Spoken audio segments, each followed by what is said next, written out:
Hey everybody, welcome back to the Dice Tower. My name is Zee Garcia. I'm Joey Evans. Today we're going to be taking a look at a big old giant box called, this thing is called Mythic Battles Ragnarok. And that's just one box. This is one box. There's no miniatures in this.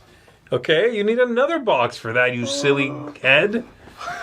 So, this is a skirmish style game, Yes. a fighty game. I like those. In which you are going to be picking some miniatures and having at least another player, but you can play with more than two, and then fighting, rolling dice, moving around on the board, using your character's abilities and powers to wreck face. There have been other Mythic Battles games. So we had Mythic Battles Pantheon before this, Ragnarok. I think there's an upcoming one. Egyptian one, right? Yeah. So you've maybe seen this. I'm going to give you a pretty basic overview of what's going on in here, okay? This is not in any way a rules video. My goodness, that would take a while. So I'm going to show you some of the bits, some of the moving parts. We'll come on back. We'll tell you what we thought of this one. In this game, the first thing you need to decide is if you're playing skirmish mode or if you're playing adventure mode. You're looking at skirmish here, and we've already started a game, in fact. But if you're doing adventure mode, then you're going to go to the scenario book here, and you'll pick a scenario. And it'll tell you how to set it up, the forces, the setup, and any special rules. You can even do a campaign, a micro campaign, but a campaign like this one here. It says this mini campaign is designed for 2 players or 4 in teams. It's 3 adventures that form a saga. So you can play these 3 adventures together, giving you a little mini campaign, as they said. Or you can just do skirmish, pick a map, pick 2 sides, and then set this up based on one of many scenarios or setups, basically, in the rulebook, okay? The 2 sides are going to have a certain number of recruitment points. So for 2 players, it's 18. And then you put together a team of characters that equals 18, or as much, as close to 18 as you can get. The characters here, for example, Balder here is my divinity. He cost me 6 to put on the team. He is yellow, which means he is one of the divinities. I can only have one of these yellow ones. And then he's got, of course, his stats, his special abilities. And over here it lets me know how many cards he has. So he has 4 cards. It lets me know there as well. What I do to set up a team, is pick my characters, and then I'm going to shuffle together all their cards. And their cards are simply, like I said, an image of them, their name, and how many cards that grouping is made of. I shuffle all that together with a few Art of War cards, these ones over here, and then I am ready to go. And that's my side. You'll set up some other things, set up those runes, the little orange things out here, and then you're good to go. The objective of the game is one of 2 things in this campaign mode. In this skirmish mode. And that is take out the opponent's divinity. So if my opponent takes out my Balder here, then they win. Or claim 4 of those runes by the divinity. The divinity has to be the one to take them and absorb them. And if you do that, then you win the game, all right?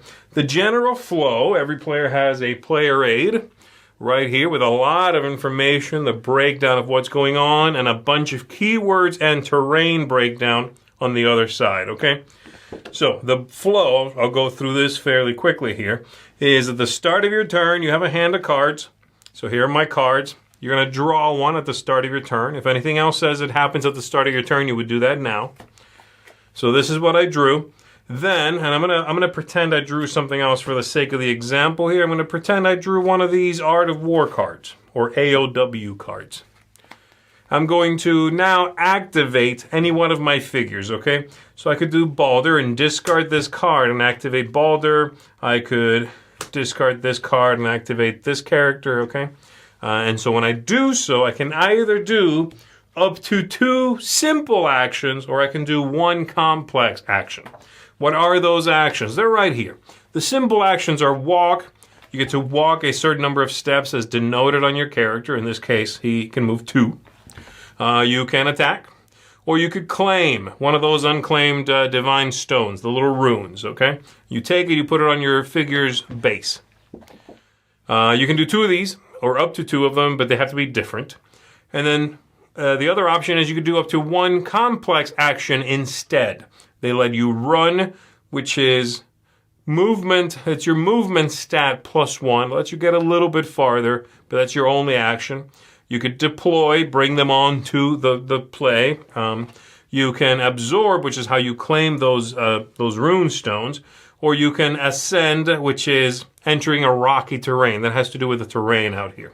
All right, so those are your options there. Once you've done that, so let's say I did him, and let's say I choose to move with him. I'm going to go, I don't know, I'll go 1 over here and 2 over here and enter this space, crossing these white lines as you see.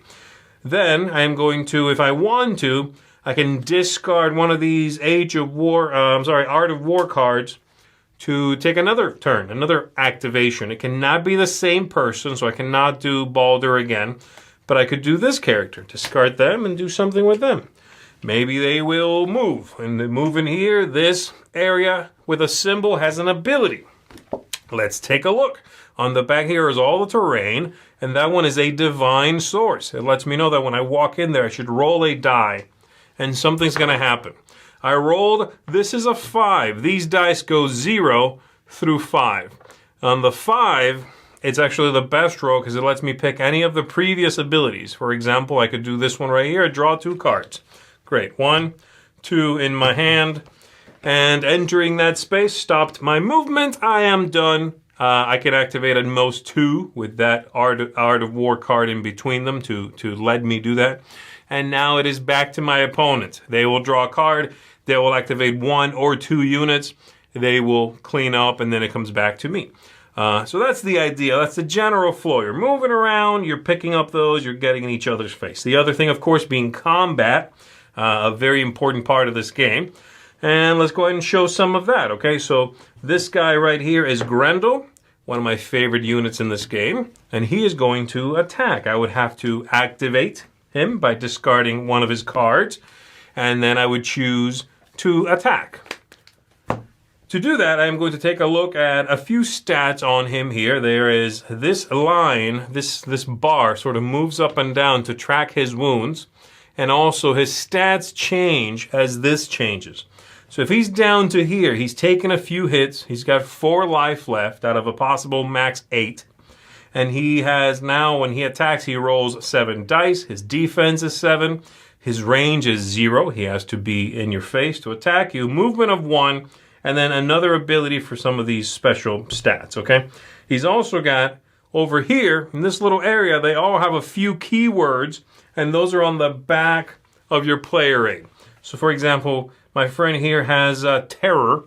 Terror is an ability that when somebody else is attacking him, he scares them. They roll 1 fewer die against him. That's what that means, all right?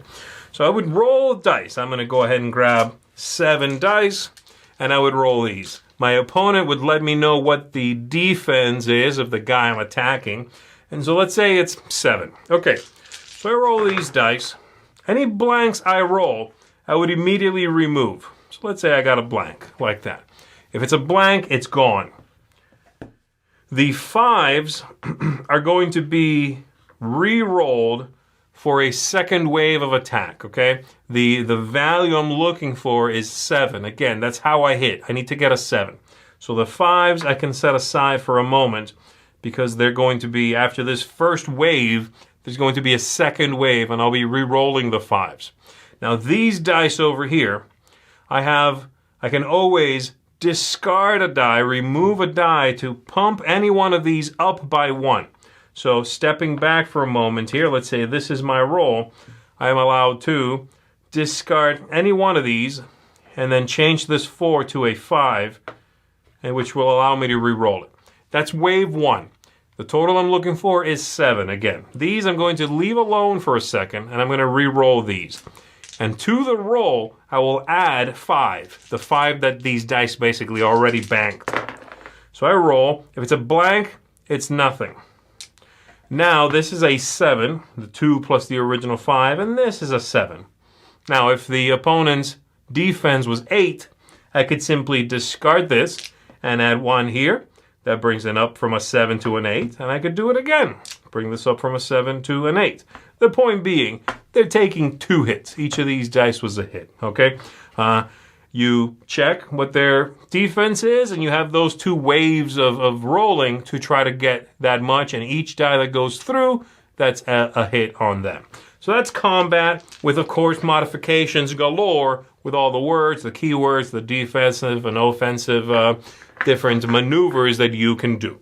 When a character takes enough hits so that their little bar here drops all the way to the bottom and past it, in fact, then they are finished, they are removed from the board, and they are gone. At that point, their activation cards are a little more worthless, but you can still discard a couple of them to let you draw replacements or go fishing for a special card. And in fact, Age of War cards let you do that. You can at any point discard one of your, I keep saying Age of War, Art of War cards. You get to discard one of these at any point in the game, even while your opponent is going, to grab a couple of these or go searching for one specific one. You know, a couple of things like that. Whenever you pick up one of these, by the way, then you get one of these runes, and they behave very much the same way as the Art of War cards do. So as you gain them, not only are you closer to winning the skirmish, but you have a little ability that goes into your hand. So that's most of what's happening. Of course, it's a very much an overview of what's going on. I'm ignoring all the terrain, all the 3D elements that you can have on the board that bring their own abilities into the game. I'm ignoring different types of units. You have your monsters, and you have, like I said, your gods here, your divinities. You've got troops represented by multiple miniatures. This all counts as one unit, which is the light elves there, and as they take hits, you remove one apiece. So there's a lot more going on, but that's the general idea. Managing that hand of cards, getting those runes picked up, and taking out your opponent's boss is how you're going to be winning the game.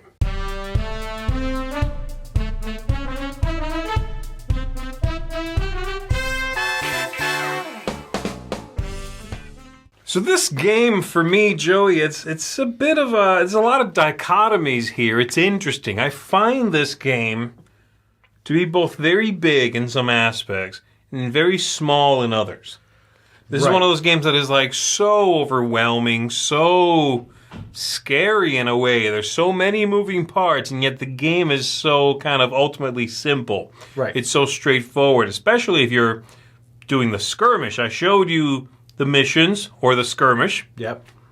And the skirmish especially, it's like in the game you are grabbing some crystals or wrecking the other guy. That's it.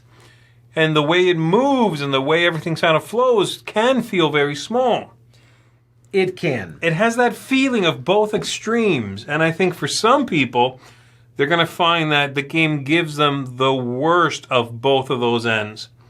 And for some people, they'll love the depth of the system, the lots of keywords, and the fact that all the creatures are different, and yet the turns are fast. So, depending how you view it, this can be a great thing or a terrible thing. It is. It's almost deceiving in the way that you read through the, what you do, the turn sequence, you're like, okay, all right, this is a pretty simple game. Yes. But if you just stick to that, you're going to miss 70% of the game. Right. That's the hardest thing to wrap your head around. And I'll start right there with some negatives. I wrote down some negatives and some positives. Feel free to jump in here or whatever. One of the things in this game that I think is a negative is that it is really, really easy to make mistakes. Yes, and that's another thing is you have to kind of just run it through. Like, okay, we'll figure this out later. Let's house rule it for now. Otherwise, you'll be stuck in AP forever. Yeah, and it's not even that it's like unclear necessarily. It's that you need to go find the thing. Right. Or you might have just overlooked it. That's the thing. Every single one of these characters, this character here, has 2 abilities that are their own. They're written out. It's a little paragraph for each. Mm-hmm. And then they also have 3 keywords for all of these people that mean another thing. But they don't write them here because they repeat across the spectrum of people. They're on that player aid. So they each have 5 unique abilities that you got to recall. Like, my last team here, I had terror on a couple of them. Cool. They share that. But I need to learn what that is. So it's very easy to make those mistakes. And there are a lot of keywords. That's another thing I think is a little bit of a, It could be seen as either a positive or a negative, right? It's good for replayability. You get to keep coming back and trying new things. But man, it's a hurdle. It is, because every time you're about to fight, you're like, all right, let's see here. Leader does not affect me now. Bolster doesn't help. Okay. Now, that's also the first initial couple plays, but the keywords change for everybody you're playing. They do, right. If you're messing around with trying new people because you want to see what you've got in this big box, you got to look them up again. You know, you put this game down for a bit, you got to look them up again. There's a lot of terrain abilities. Just like there's a lot of keyword abilities, there's a lot of terrain abilities. And again, they got... Some of them have a lot going on in them. You got to figure out what all this jazz is, you know. So that's what I mean, I guess, by it's easy to make mistakes. I feel like people will have those games where they go, yes, I nailed it with the character's abilities. Oh, wait, I forgot I walked in there and that had a special ability. You'll miss something. That's the thing. When you play this, you're going to have to go, I could have done that during a battle, or I didn't do this, or like you said, walk through somewhere where you can't go there. And some of the terrain, some of the maps are just like, man, that's like, there's terrain on 80% of the board. Yes. You know, which is a bit, I mean, you can choose not to play those maps, but again, that's something you have to keep going back to this. This is all the terrain. This is huge. It's a lot. There's a lot of different stuff. Now, my final big negative here. Yeah. And again, it kind of couples and dovetails into all these things I'm saying about it being overloaded with information and easy to miss information, is that the gameplay kind of feels obvious. I think this is, and I picked that word purposefully. You know, it's not easy. It's kind of obvious. That's what I mean. Okay, and we're gonna get to some positives. Don't go anywhere. I'm not slamming this game, but I think, in my opinion, you know, and feel free to disagree or agree, but I think the gameplay is fairly obvious. I have a card that moves Balder, or moves, I showed you Grendel and the Overy Grendel. I'm going to move him. What are you going to do with him? Die. I'm going to move and fight? I mean, like, or I'm going to grab a crystal? You go get crystals or punch people in the face. The gameplay is fairly obvious. That's what I mean. You march over there, avoid terrain if you have to, or use it, and roll dice and hit dudes. I mean, like, that's it. You know, it feels fairly obvious. I agree, especially because all the characters are so asymmetric. You know, this guy is a gem collector, so he's going to go to the closest gem. You know, and this guy is sounds like you're saying gem, by the way. Like, he collects gems. He got gem. Yeah, Gold's Gym, LA Fitness. He goes to them all. Yeah, only in January he gets them. But he's going to commit. But the whole thing is, so really, it guides you on where to go. It does, right. Yeah, and one negative that, not a huge negative, kind of along that ilk, is the drafting on this is probably the top part that takes the longest. But also, I believe the game can almost be won or lost on the draft. Maybe. I feel like the numbers are well done. I do feel like, you know, you get your 18 points or however many points if you're playing with more people. And it makes sense. Yes, this guy's better, you know. There's a lot of luck. You're rolling dice for a lot of this stuff, you know. But I don't know if I would agree that the game feels like it could be won or lost in the draft. I'm just a bad drafter, apparently. No, that's not even it. I just think it's... I'm sure there's combinations that are going to be like, oof, don't take so-and-so against so-and-so. Yeah, and speaking of that, you brought up a good point one of the times we played it, is the fact that to grab some people you gravitate to and focus on those players. You should do that while you're learning this game to avoid some of these things I've been talking about. Get your team of 3 or 4 or whatever.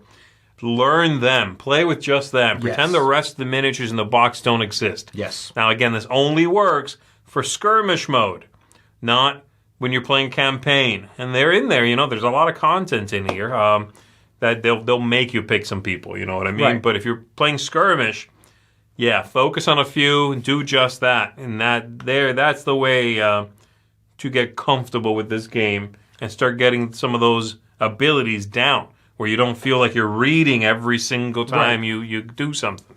So let's go ahead and dovetail into some positives because, as you just mentioned, there is a lot of content in here. This game gives you a lot. This core box is core box and a half. There's It is. a ton of miniatures in here. There's a ton of variety. It's amazing how much you get in the box. And as frustrated as you are about the keywords, one thing I will give them credit for is this play rate. That play rate is excellent. The keywords are, all the talents are right here, and you can look them up. You'll reference it a lot, but it's a lot easier looking at this than saying, hey, hand me the book. I agree. You know? They still will get garbage from me for doing this. This is the rule book. This is the back of the rule book. You suck. Put something on here. Put something on here that's usable. I agree. Come on, there's no reason that you can't on here put that a 2-player skirmish game is 18 points or anything. I mean, anything. There's useful information you could have printed here. Right. You know? I agree. Other than this. That's my opinion. And they even have the English rulebook and the French rulebook. So it's not that you're worried about, like, well, we can't put English on here or because the French people will need it too. No, you got a French rulebook on its own. You could have done English on this one and French in that one. Yeah. So, but the content cannot be denied. There's a lot of content here. And the minis, of course, are very good miniatures. These are excellent. So nice. You know, they are very well done. They are very detailed. These would be a joy to paint. And they really look good on the board. You know, they're neat. These guys know what they're doing when it comes to miniatures. I agree. These are great minis. If you're a painter, I think you're going to enjoy this, especially if you like the Viking-esque vibe here. Right. You're going to dig it. Now, activation-wise, I like the activation as far as the cards. Absolutely. And I would say that's actually my favorite thing. I agree. And it's, my favorite and least favorite in the fact that you might not have the card to activate when you have the perfect opportunity to activate. And it's your fault, you know? Yeah. You didn't get that in your hand to be prepared for that. Well, you know how many cards a character has, which is a wonderful idea, by the way, because I love that you can have a character, I don't know, like you have, whatever, a character over there who is very strong, but they get 3 cards, not 4. Right. And that's such an interesting decision space, or design space, I should say, for the designers. They put together, you make this deck of cards, and how many each character has represents how fast they are, how frequently they show up. I love that. That is brilliant design. Turn to turn, this game is fast and clean and straightforward. You play a card, you activate that person. I agree. You don't have them, you can't activate them. No. You can discard a card and go fish for one of them, but that's going to cost you something. You know what I mean? That's really clever. That card system is where it's at. And you can keep track of that because, like, I've had times where I will activate my guy to run in there, and then I see someone coming in ready to battle. I'm like, can't react. I can't. Right, And you can't I respond. like You need that a lot. card to respond. So, Yeah. yeah, it's very good. The getting those gems off of the board, the relics, the runes, the whatever they are, is going to give you one of these. That's good. Getting more of these lets you, have more flexibility. Lets you take bigger turns. Lets you do more. Yeah, that's a lot. It's a great system. The system's very clever. I love also the sliding down the thing. Yes. As you take hits, your stats change. It reminds me of another game from the same company also that is one of my favorites. And that's Claustrophobia 1643 has a bit of a similar idea to this. As you get hurt, you're able to do less. You get slower, you roll fewer dice, you move less, what have you. Your stats drop. I think it's clever. I think it's very well done. I like it a lot. And then combat in this, we should talk about that and kind of wrap up with that, really. Yeah. It happens so much. Is interesting. It's unique is what it is. Yeah, it's one that at first I found myself thinking, what? Yeah, mostly what is happening? Yeah. And it seemed a little obvious at first also. It was sort of like, okay, well, you just, again, you pump up the ones you have to pump up, and then you try to get as many of them to 5 and re-roll them. Why else would you do anything else, right? Right. Well, if their value is particularly high, you might want to hold some dice back so that after the roll, you can pump that second die. You know, if I Yep. get the 5, and then that 5 on the second roll gets me up to a 7, hopefully I save some dice, and I can now go boom, 8, boom, 9, boom, 10. Okay, I hit with a 10. Right. You know, there's some interesting stuff in there. It's a little complex. It's a little obtuse. But it works well, and it's interesting. Again, there's a lot of design space in there that they created for themselves, and I enjoy that aspect of it. This is a game I generally find feels at odds with itself in many ways. Yep. And I'm of two minds about it as well. For me, I think how complex it is, how keyword heavy it is, and yet the gameplay feels a little obvious to me, is going to keep it from hitting the table too frequently. After a while off the table, it'll be a bear to put back on the table. So I'm going to come down at a 7.5 for this one. I like it. It's again a blistering production here. The whole thing has some cool ideas and themes in it, but it's a crunchy one. It takes some, you know, and again, for me, I'm sorry, this is a personal thing. I am such a stickler for that feeling of, ooh, I missed something. I hate games that make me feel like I'm on the verge of always forgetting a rule. Oh, I forgot to apply leader. Oh, I forgot bolster. Oh, no, wait, I have berserk on this guy. I could have attacked you twice. All that stuff always makes me feel like I can't quite grasp it. It keeps bothering me, those things. Right. You know what I mean? Yep.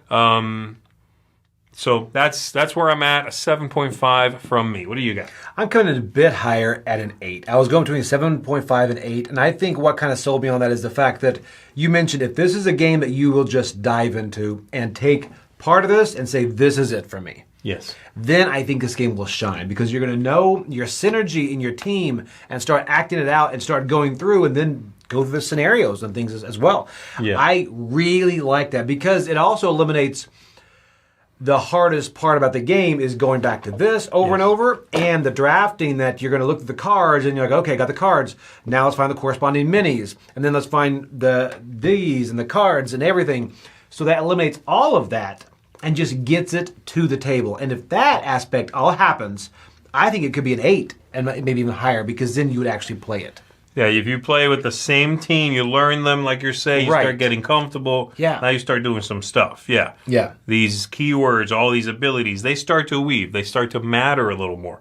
You don't feel like you're fighting the game, not just your opponent. The story was great because I had Beowulf and your guy just started hitting me with a tree. Yeah, it was like Grendel does that. I was like, this is a rough day for Beowulf. Yeah, and when you know your people, you start to get really comfortable. The game moves at a nice clip, too. It does. You know, you play skirmish, you can knock it out fairly quickly. This is not a game that's going to outstay its welcome. But it takes some time to get there. And then also knowing the opponent's characters, too. Like, I wouldn't have ran up to him next to a tree. Yes. Right. Yeah. Right. So, that type of stuff. Yeah, there you go, folks. So that's going to do it for us. That means that Ragnarok here, Mythic Battles Ragnarok, is going to get a seal of this is so uncomfortable. It's huge. I'm going to do this. It's going to get a seal of approval from us, folks. Mythic Battles Ragnarok. So check it out if you are looking for something that you can sit down with a buddy or two and go to town on each other with some miniatures and some dice chucking. Yep. It's good. That's going to do it for us. Thank you very much for tuning in and watching. We appreciate it. My name is Zee Garcia. I'm Joey Evans. Watch out for Grendel. He gets you every time. Every time. Tree to the face.